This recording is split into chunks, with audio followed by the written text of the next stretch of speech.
வணக்கம் and welcome to store Tamil. உங்களுடைய family யூசேஜுக்காக ஒரு பெஸ்ட்டான ஸ்கூட்டர் எதிர்பார்க்குறீங்கன்றப்ப அதுலேயும் குறிப்பாக அந்த ஒரு ஸ்கூட்டர் ஒரு 125cc ஸ்கூட்டராக இருக்குன்னு நினைக்கிறீங்கன்னா இந்த டிவிஎஸோட ஜூபிட்டர் 125 நிச்சயமாக ஒரு பெட்டரான சாய்ஸாக இருக்கும். அது ஏன் இந்த வண்டியில் என்னென்ன ப்ளஸ் இருக்குது, என்னென்ன மைனஸ் இருக்குது, அதுக்கடுத்து இந்த வண்டியில் என்ன விஷயங்கள்லாம் மற்ற ஸ்கூட்டர்ஸை கம்பேர் பண்ணும்போது பெஸ்ட்டாக இருக்குன்ற மாதிரி ஒரு ஃபுல் டீட்டெயில் எலாபரேட்டான ஒரு ரிவ்யூ இன்னைக்கு நம்ம பார்ப்போம். பார்த்து முடிச்சு நெக்ஸ்ட் உங்களுக்கு அந்த பிளேட்டில் சப்ஸ்கிரைப் ஒரு செகண்ட் ஸ்பெண்ட் பண்ணி இப்படி தட்டி விட்டீங்கன்னா இல்லை ஒரு நாள் ஒழிப்புக்கு மிகப்பெரிய உதவிமா இருங்க. ப்ளீஸ் இந்த சப்ஸ்கிரைபோட உங்களுக்கு சரி இப்போ அதிகமாக பேசாமல் வீடியோக்குள்ளே போகலாம். ஓகே, ஃபர்ஸ்ட் விஷயம் நம்மளுக்கு வண்டியோட டிசைன் வைஸ் பொறுத்த அளவுக்குன்னு பார்த்தோன்னா வச்சுங்களேன், இந்த ஒரு 125cc செக்மெண்ட்லேயே நல்ல ஒரு டீசென்ட்டான ஒரு ஃபேமிலி ஓரியன்ட் ஒரு ஸ்கூட்டர் டிசைனாக இந்த டிவிஸோட ஜூபிட்டர் 125 இருக்குது. இந்த டிசைனை பற்றி இன்னும் கொஞ்சம் நல்லா டீட்டெயிலாக தெரிஞ்சுக்குன்னு நினைக்கிறீங்கப்ப நான் வாக் அரவுண்ட் போடுறேன், அதை பார்த்துட்டு வாங்க. இன்னைக்கு வந்து நம்ம இந்த டிவிஎஸ் ஜூபிட்டர் 125ல இந்த OB2 வெர்ஷன் இருக்கு பாத்தீங்களா, இதோட ஒரு ஃபுல் டீடைல் ரிவ்யூ பார்க்க போறோம். அதோட ஒரு பார்ட்டா இப்போ நம்ம ஃபர்ஸ்ட் இதோட ஒரு வாக் அரவுண்ட் பார்ப்போம். ஃபர்ஸ்ட் இதான் உங்களுக்கு வண்டியோட ஃப்ரண்ட் ப்ரொஃபைல் வைஸ் பொறுத்த அளவுக்கு நல்ல ஒரு டீசென்ட் டோனான ஒரு லுக்கோட இருக்குன்னு சொல்லலாம்.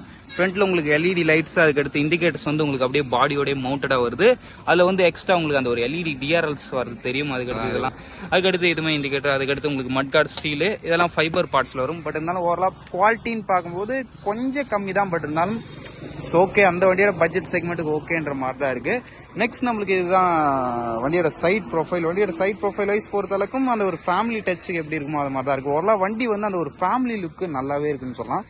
அதுக்கடுத்து உங்களுக்கு அந்த ஒரு பின்னாடி ரியர் போர்ஷன், இந்த வண்டியில் அந்த ஒரு ரியர் போர்ஷன் என்ன கேட்டிங்கன்னா கொஞ்சம் பெட்டராகவே இருக்குன்னு சொல்லலாம். ஏன்னா வச்சிங்கன்னா உங்களுக்கு அந்த ஒரு ஸ்மார்ட்டான ஒரு லுக்குன்னு சொல்லுவாங்க பார்த்தீங்களா, அதை மாதிரி ஒரு லுக்கோட அந்த ஒரு ரியர் போர்ஷன் இட்ஸ் ரியலி நல்ல ஒரு லுக்கோட இருக்குது. அதுக்கடுத்து உங்களுக்கு வண்டியோட சீட்டிங் வைஸ் பொறுத்த அளவுக்கு நல்ல ஒரு ப்ராடான ஒரு கம்ஃபர்டபுளான சீட் கொடுக்குறாங்க. அதுக்கடுத்து உங்களுக்கு இந்த வண்டியோட அந்த ஒரு ஃப்ரண்ட் கிளவுட் பாக்ஸ் செக்ஷன் பொறுத்த அளவுக்கு இந்த இடத்துல உங்களுக்கு ஒரு வாட்டர் பாட்டில் வைக்க முடியாது ஐ திங்க். ஏன்னா வச்சுங்க இந்த இடத்துல உங்களுக்கு எலிவேட் ஆகுது பார்த்தீங்களா, இது வந்து சின்ன வாட்டர் பாட்டில் வைக்கலாம், பட் பெரிய வாட்டர் பாட்டில் நாட் பாசிபிள். கொஞ்சம் நிறைய பொருள் வைக்கிற அளவுக்கு நல்ல ஒரு டெப்த்தான ஒரு கிளவுட் ஸ்பேஸை கொடுத்துருக்காங்க. அதுக்கடுத்து இந்த இடத்துல இந்த வண்டியோட ஒரு ஹைலைட்டான ஒரு விஷயம் இந்த வண்டியோட ஃபியூல் கேப். ஆமாங்க, ஸ்கூட்டர்ல ஃபர்ஸ்ட் இன் செகண்ட் சொல்ல போனா கிறிஸ்டல்னு ஒரு ஸ்கூட்டர்ல ஏற்கனவே இது கொடுத்துட்டாங்க. பட் ஆனால் இப்போ இந்த டைம்லன்னு பார்க்கும்போது ஸ்கூட்டர்ல இந்த ஒரு ஃப்ரண்ட்ல ஃபியூல் ஃபில்லிங் கேப் வர ஒரு வெஹிக்கிள் அது இது ஒன்று தான். அதுக்கடுத்து இந்த வண்டியோட டிசைன்ல அது ஒரு பில்ட் குவாலிட்டி பற்றி பேசணும்னா நான் முதல் சொல்லியிருந்தேன், கொஞ்சம் ஓகேவான ஒரு பில்ட் குவாலிட்டி தான். அதுக்கடுத்து ஃபிட் அண்ட் ஃபினிஷ் லெவல் வந்து இது மாதிரி இடங்கள்லாம் உங்களுக்கு பார்க்கும்போது தெரியுது இல்லையா, கொஞ்சம் இப்படி அந்த ஒரு ஃபிட் அண்ட் ஃபினிஷ் குவாலிட்டின்றதும் கொஞ்சம் சுமார் தான், பட் ஓகேவா இருக்கு தூரத்துல இருந்து பார்க்கும்போது நம்மளுக்கு வண்டியோட டிசைன். சரி, ஓகே. நெக்ஸ்ட் நம்ம இப்போ இந்த வண்டியோட வந்து சீட்டிங் ஸ்டோரேஜ் பற்றி பார்க்கணும் இல்லையா. சீட் ஸ்டோரேஜ் வந்து யாராவது கொஞ்சம் ஹெல்ப் பண்ணுங்க வாங்களேன். சின்ன இந்த இது இருக்குது பார்த்தீங்களா சாகி, இதை வந்து நீங்கள் இப்படி திருவிக்கிட்டே சீட்டை தூக்குனா ஆட்டோமேட்டிக்காக திறந்துக்கும். ஒரு USB சார்ஜிங் போட்டு வந்துருக்கு. இது வந்து டாப் மாடல்ன்றதுனால இல்லை உங்களுக்கு USB சார்ஜிங் போட்டு உண்டு. புஷ்ராஜ் அப்படியே கொஞ்சம் மட்டும் லைட்டாக லிஃப்ட் பண்ணிடலாம். ஓகே. இதில் வந்து அரௌண்ட் உங்களுக்கு ஒரு 33 liters ஆஃப் ஒரு பெரிய அண்டர் சீட் ஸ்டோரேஜுங்க. 2 ஹெல்மெட் நீங்கள் ஈஸியாகவே வச்சிடலாம். இருக்கிறதுலே செக்மெண்ட் ஃபஸ்ட்டாக இவ்வளோ பெரிய அண்டர் சீட் ஸ்டோரேஜ் வச்சு வர ஒன் அண்ட் ஒன்லி ஒரு வெஹிக்கிள் அது இந்த ஒரு வெஹிக்கிளாக தான் இருக்கும். பார்த்துங்க எந்த அளவுக்கு ஸ்பேசியஸ் இருக்கு. இந்த அளவுக்கு ஸ்பேஸ் வரதுக்கான காரணம் பார்க்கும்போது இதில் வந்து உங்களுக்கு ஃபியூல் டேங்க் இங்கே வராது. ஃபியூல் டேங்க் வந்து உங்களுக்கு இந்த இடத்துல இருக்கும், இந்த ஏரியாவில்.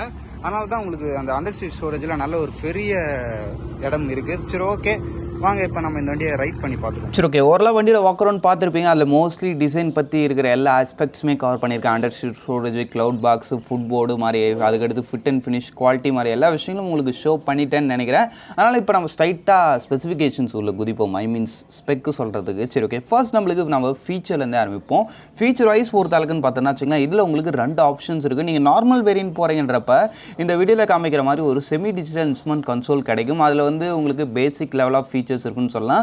அந்த ஒரு ஆவரேஜ் மைலேஜ், டைமு எனக்கு கேட்டிங்கன்னா கனெக்டிவிட்டி எதிர்பார்க்காதவங்களுக்கு அந்த ஒரு நார்மல் இன்ஸ்ட்ருமெண்ட் கிளஸ்டரில் இருக்கிறதே மோர் தென் எனஃப் ஆஃப் ஃபீச்சர்ஸ் தான். அதுக்கடுத்து இல்லை உங்களுக்கு எக்ஸ்மார்ட் வேரியண்ட்னு ஒரு வேரியண்ட் இருக்குது. அதில் போகிறீங்கன்றப்போ உங்களுக்கு ஒரு TFT colour display instrument cluster வர ஒரு யூனிட் வரும். அதில் உங்களுக்கு 2 இன்ஸ்ட்ருமெண்ட் கிளஸ்டர், அதில் ஒன்று வந்து உங்களுடைய வண்டியோட அந்த ஒரு பேசிக் ஃபங்க்ஷனாலிட்டி ஷோ பண்ணும். அதுக்கடுத்து இன்னொரு இன்ஸ்ட்ருமெண்ட் கிளஸ்டரில் வந்து அந்த கனெக்டிவிட்டி ஃபீச்சர் ஷோ பண்ணுறதுக்காக வச்சுருப்பாங்க. அந்த ஒரு இது வந்து நீங்கள் TVS என்டார்க்கில் டாப் மாடல் இருக்கும் XP வேரியண்ட்டுன்னு, அதில் நீங்கள் பார்த்துருப்பீங்க. அதே ஒரு இன்ஸ்ட்ருமெண்ட் கிளஸ்டர் இந்த டிவிஸோட ஜூபிட்டர் 125 உங்களுக்கு கொடுத்துருக்காங்க. அப்படின்னு பார்க்கும்போது ஃபீச்சர் விஷயத்தில் நிச்சயமாக குறை இல்லை.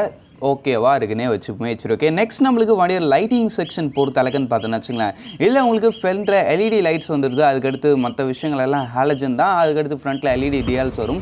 லைட்டிங்கோட த்ரோ எப்படி இருக்குன்னு கேட்டிங்கன்னா இட்ஸ் ஓகேன்ற மாதிரி தான் இருக்கும். ரொம்ப பெருசாலாம் எனக்கு லைட் த்ரோ இல்லை. எனக்கு கேட்டிங்கன்னா இந்த வண்டியில் ஒரு நெகட்டிவ் பாயிண்ட்டாக அந்த வண்டியோட லைட் த்ரோ எடுத்துக்கலாம். லைட் த்ரோ வந்து low beam okay, high beam அந்த அளவுக்குலாம் பவராக எஃபிஷியண்ட்டாக இருக்கிற மாதிரில லைட்டிங் விஷயத்தில் கொஞ்சம் சுமார் தான், பட் இருந்தாலும் ஓகே. சரி ஓகே, அதுக்கடுத்து இப்போ வந்து இந்த டிவிஎஸ் ஜூபிட்டர் 125ல உங்களுக்கு அந்த டிவிஎஸோட லேட்டஸ்ட் டெக்னாலஜியான டிவிஎஸ் இன்டெலிஜென்ட் கோன்னு ஒரு ஃபீச்சர் கொடுத்துருப்பாங்க. அந்த ஃபீச்சர் ஒன்றும் இல்லை, automatic stop and on system தான் அவங்க டிவிஎஸ் இன்டெலிஜென்ட் கோன்ற மாதிரி அவங்க எக்ஸ்பிரஸ் பண்ணுறாங்க. அதுக்கான சுவிட்ச் வந்து உங்களுக்கு இந்த இடத்துல கொடுத்துருப்பாங்க. இது வந்து நீங்கள் வேணா ஆஃபும் பண்ணிக்கலாம், ஆனும் பண்ணிக்கலாம். அது ஏன் இப்படி ஆஃப் ஆன் பண்ணுற மாதிரி ஃபீச்சர் கொடுத்துருக்காங்கன்றது பின்னாடி சொல்கிறேன். இந்த ஃபீச்சர் ஃபஸ்ட்டு எப்படி ஒர்க் ஆகுன்றதை நான் வந்து எக்ஸ்பிளைன் பண்ணுறேன். இது வந்து எப்படின்னா வச்சுங்களேன், நீங்கள் இந்த சுவிட்ச் ஆட்டை போட்டு விட்டிங்கன்னா இந்த டிவிஎஸோட இன்டெலிஜென்ட் கோ வந்து ஆன் ஆகிடும். அப்படி ஆன் ஆகுதுன்றப்ப நீங்கள் டிராஃபிக்கில் ஓட்டிட்டு போயிட்டே இருக்கிறீங்க, போயிட்டு பிரேக் அடித்து ஒரு இடத்துல ஒரு 10 செகண்ட்ஸுக்கு மேலே நிறுத்துறீங்கன்றப்ப வண்டியோட இன்ஜின் வந்து ஆட்டோமேட்டிக்காக கட் ஆஃப் ஆகிடும். கட் ஆஃப் ஆகிட்டு அதுக்கடுத்து நீங்கள் செல்ஃப் ஷாட் போட்டுலாம் ஆன் பண்ணணும் அவசியம் இல்லை.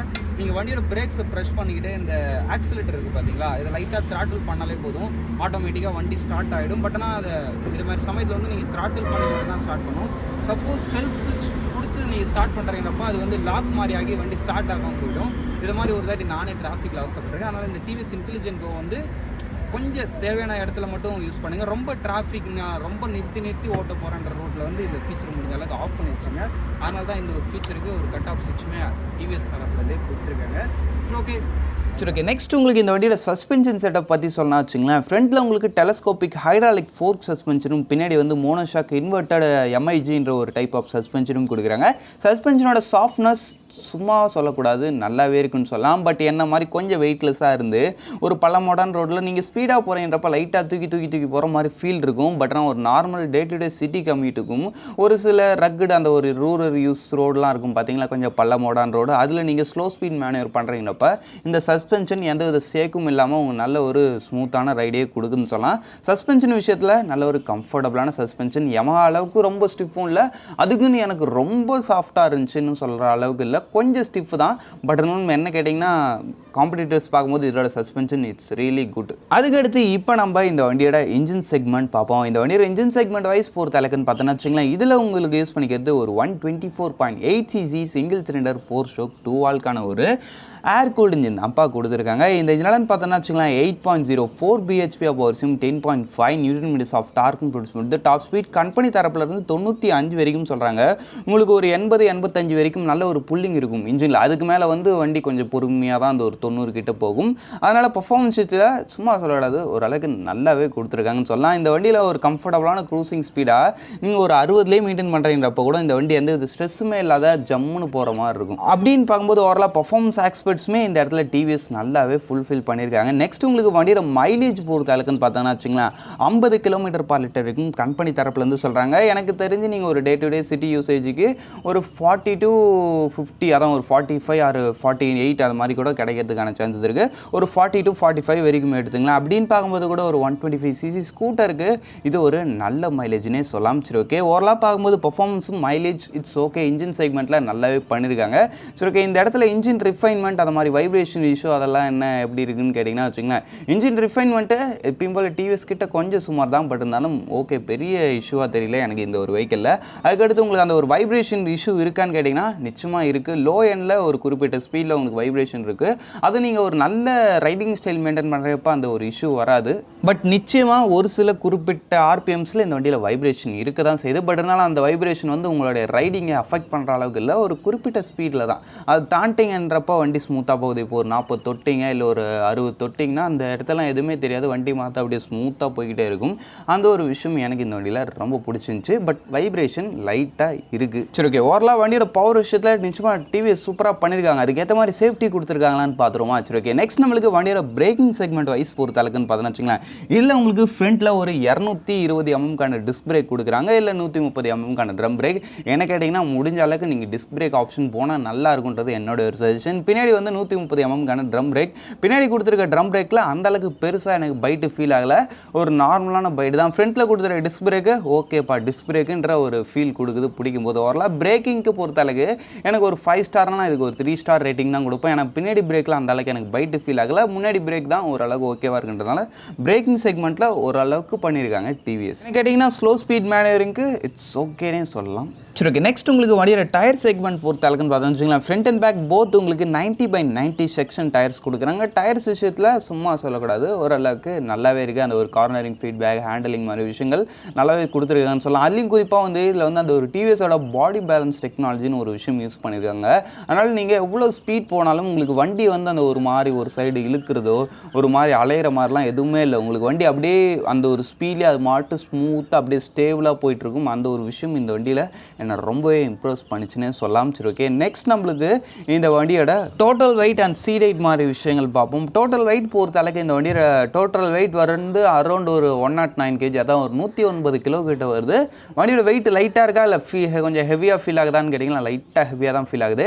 பட் இருந்தாலும் இது போக போக பழகிடும், அது ஒரு விஷயம் கிடையாது. சரி ஓகே, நெக்ஸ்ட் உங்களுக்கு வண்டியோட சீட் ஹைட் பொறுத்த அளவுக்குன்னு பார்த்தோம்னா வச்சுங்களேன், உங்களுக்கு ஒரு 765 mm கிட்ட வரைக்கும் வருது. சீட் ஹைட் நிச்சயமாக கொஞ்சம் கம்மியாகவே கொடுத்துருக்காங்க. அதனால் ஷார்ட் ரைட்ஸ் மாதிரி பர்சன்ஸ் கூட கொஞ்சம் ட்ரை பண்ணலாம். நீங்கள் குள்ளமாக இருக்கிறீங்க கூட இந்த வண்டி உங்களுக்கு நிச்சயமாக எட்டும். சரி ஓகே, ஓவராலாக இந்த வண்டி பற்றி எல்லாத்தையும் பார்த்து முடிச்சாச்சுன்னு நினைக்கிறேன். இப்போ நம்ம கடைசியாக இந்த வண்டியோட ப்ரைஸிங் பார்ப்போம். வண்டியோட ப்ரைஸிங் பொறுத்த அளவுக்குன்னு பார்த்தோன்னா வச்சுங்களேன், உங்களுக்கு base variant 1,10,000 starting, top variant 1,21,000 வரைக்கும் வருதுங்க. இந்த ஒரு ப்ரைஸிங் இந்த ஒரு ஸ்கூட்டருக்கு ஒர்த்தான்னு கேட்டிங்கன்னா நிச்சயமாக நீங்கள் ஒரு ஃபேமிலி யூசேஜுக்கு ஒரு பெஸ்ட்டான ஸ்கூட்டர் எடுக்கணும்னு நினைக்கிறேன். இப்போ இந்த டிவிஎஸ் ஜூபிட்டர் 125 இந்த ப்ரைஸிங்க்கு நிச்சயமாக ஒரு ஒர்த்தான ஒரு ஸ்கூட்டர்னே சொல்லலாம். இந்த வண்டியில் வந்து அந்த ஒரு அண்டர் சீட் ஸ்டோரேஜ், அதுக்கடுத்து ஃபுட் போர்டு, அதுக்கடுத்து உங்களுக்கு வண்டியோட சீட்டிங், அது மாதிரி விஷயங்கள் எல்லா இடத்துலையும் உங்களுக்கு அந்த ஒரு கம்ஃபர்டபுள், அதுக்கடுத்து அந்த ஒரு எஃபிஷியன்ஸை மனசில் வச்சுக்கிட்டே டிசைன் பண்ணி நல்ல ஒரு சூப்பரான ஒரு விஷயமா கொடுத்துருக்காங்க. சரி ஓகே, ஓவரால் அவள் தான் ஃப்ரெண்ட்ஸ், இந்த ரிவ்யூ உங்களுக்கு பிடிச்சிருக்குன்னு நினைக்கிறேன். இந்த ரிவ்யூ பற்றியான உங்களுடைய கருத்துக்களை கமெண்ட் செக்ஷனில் லீவ் பண்ணி வைங்க. இப்போதைக்கு தேங்க் ஃபார் வாட்சிங், பாய், see you later. Our hearts beat to the city streets. We began to feel the fire. We rise like tall buildings as the chemicals, they take us higher.